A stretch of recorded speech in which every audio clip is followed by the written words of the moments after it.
Neighbors, welcome back to Future Neighbor. This is Daniel, and today we're gonna do a delicious garlic scape and minced pork rice bowl. Remember in our last video, we used that doubanjiang or that dubanjiang, that Chinese spicy chili bean paste. We're gonna use that because we wanna use that up. I know I made some of you guys buy it. If you haven't had garlic scapes yet, go to your Korean market or maybe even like a local farmer's market. And if you try garlic scapes, they have a little hint of garlic, but then they have the bite of asparagus, so it's delicious. And if you don't have garlic scapes, then again, you can use a little bit of asparagus. This was one take, and I'm getting very hungry, so let's proceed. Right before the garlic scapes, let's get our meat marinating. Place a paper towel down because I want it to soak in any of the extra liquid or blood. Should be around 200 grams there. I'm gonna just grab another paper towel and then just pat it on the top. All right, soaked up enough. And then we can take the bottom out too. Break it up just a little bit now. To this, let's add a few pinches of salt up high, good. And then some black pepper. And then we need some ginger. I'm gonna just use ginger powder, about a teaspoon's worth. Freshly grated ginger will also work, teaspoon's worth, good. And then we're gonna add some mirin, 2 tablespoons worth. This is gonna help get rid of any porky smell from the meat. Quick little mix through, and then we'll move this to the side. Next, my friends, the garlic scapes. In Korean, it's called maneulchong. Garlic scapes are the shoots that grow out from the garlic bulbs. Farmers tend to harvest this so that it doesn't drain all the nutrients out from the garlic. We're gonna need 8 of them, about 1 centimeter pieces. Should be fine. We've done a few other recipes using garlic scapes. Search for them on futuredish.com. I have a small breeze coming in through the windows, and I could smell a hint of garlic coming from them. It's very nice. Then I have 1 honggochu, mild red chili pepper. We need this one for some color. I'm gonna just cut up half of it. We don't need the whole thing. You can already see the color contrast. All right, guys, and now we're gonna make our sauce. 1 tablespoon of our doubanjiang, or in Korean, dubanjiang. This is spicy Chinese bean paste. Some people have asked if we could swap it out for gochujang. I wouldn't recommend. These have very different flavor profiles. Then 1 tablespoon of oyster sauce in. Then half a tablespoon of soy sauce. It's good. Then, my friends, I need some garlic. Let's do half a tablespoon in with minced garlic. We need to balance out that earthy, umami, salty flavor with a little bit of sweetness. We'll do half a tablespoon of sugar, followed by 1 tablespoon of honey, or you can use oligodang, either one. And then I'm gonna add some dried red chili pepper. These are Vietnamese dried red chili peppers. They pack a kick. You can also use pepperoncinos. Let's use 2.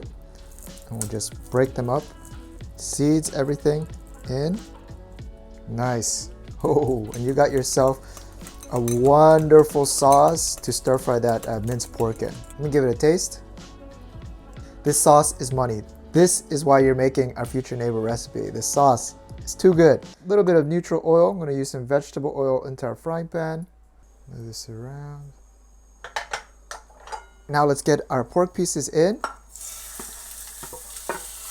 And I want you to stir fry it around and break up the pieces so that they don't turn into a big meatball piece. I'm gonna add a little bit more oil. Break it up. All right, and once most of the pink is gone in the meat, we can now add in our garlic chives as well as our pepper. All right, guys, give it a few minutes. All right, and now you can see that the garlic scapes are starting to sweat. They're turning a little bit soft. Perfect time for our magic sauce. You know, when it comes to like a lot of Asian food, it really comes down to the marinade. And then let the flavors dance, y'all. Woo, the smell is amazing. And we'll stir fry just for a few more minutes.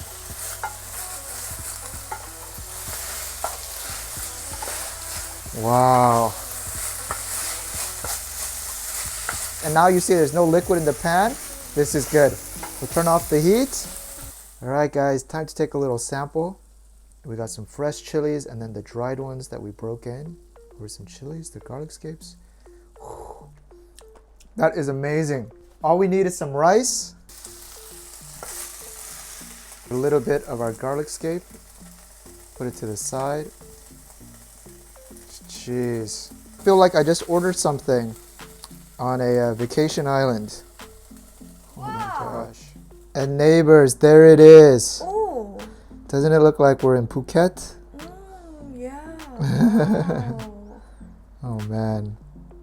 this looks really good. This looks really authentic. Oh, yeah, it does, huh? Mm. Give it a taste. Is it spicy? The taste is not like Americanized, you know, where they make it less spicy and just. So it is spicy. This is a true Asian flavor. All right. Yeah. Wow. Wow. Describe the flavors, Katie. Oh, there's a kick at the end. Yeah, it's spicy, right? Mm. I told you we didn't McDonald's this.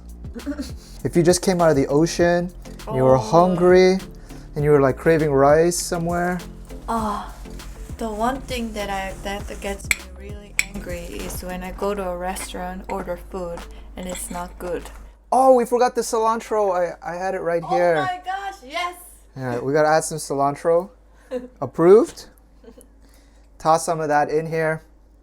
How I would describe this is that when you first taste it, the spiciness is like in the middle layer. So up front, it's kind of like, oh wow, and then it's like a ooh. pork, and then towards the end, it's like a kick. You get no, in the middle, you get kicked right in the groins, and then you get a Band-Aid. A little bit of sweetness at the end.